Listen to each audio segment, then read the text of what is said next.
Digital Citizenship and Ethical Use. Mallory McDaniels, April 24th, 2014, Instructional Technology, Spring 2014. Online privacy. Internet privacy involves the right or mandate of personal privacy concerning the storing, repurposing, provision to third parties, and displaying of information pertaining to oneself via the Internet. And this can be PII or non-PII.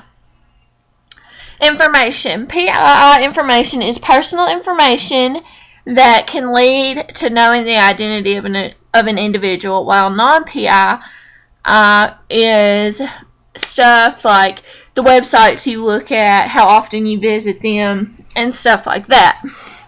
Our students need to learn what this is because in today's society, nothing is private.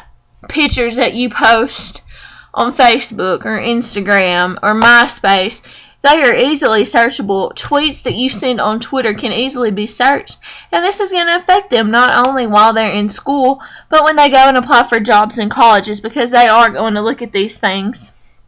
Even when you're in college, if you decide to join a sorority or fraternity, they still look at who you're friends with on Facebook, what you did in high school. They even contact people on your friends list that they know are in sororities and ask them, about you and how you are.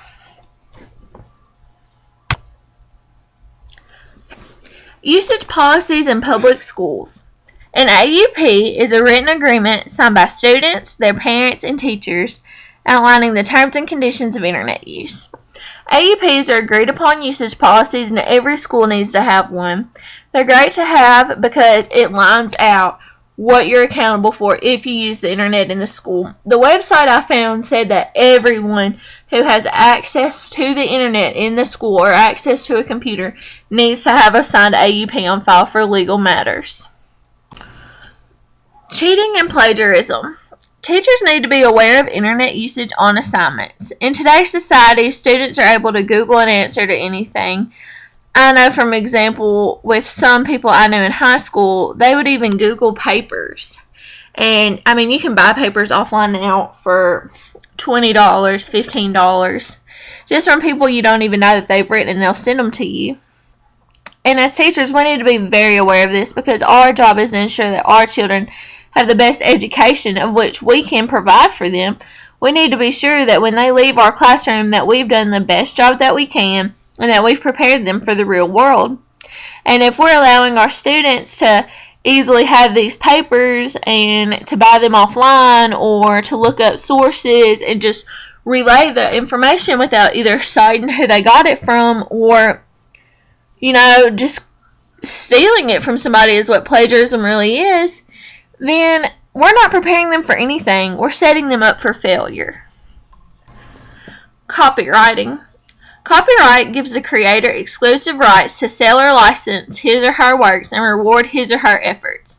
It is important for anyone who creates and or uses copyrightable materials, including kids, to understand what the U.S. copyright law permits, what it restricts, and why. Copywriting is a big thing, especially in the schools, because numerous teachers get their worksheets, their lesson plans, their ideas from these books written by other people, and they make copies. Well, if you're unauthorized to make copies from this book, then you're stealing that person's credit and you're not giving them what they really deserve. When instead, teachers should just go ahead and pay the extra money, or the school district should pay the extra money to be copyright safe just in case if they do get audited and they find out that they don't have the copyrights to the material that they're giving out to their students. And it also teaches our students to always be aware of what they're using. I know that when I was in school, we would ask our teachers if, we could have movie days or if we could take a movie home sometimes to watch that we hadn't got to finish in class and we were really interested in.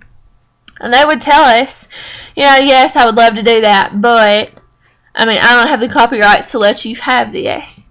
And then I know, for instance, one teacher, she would allow her students to make copies for her, and she said, you can only make this amount of copies, because once it exceeds that, then I'm out of copyright. I've used all of my copyright that I've paid for up.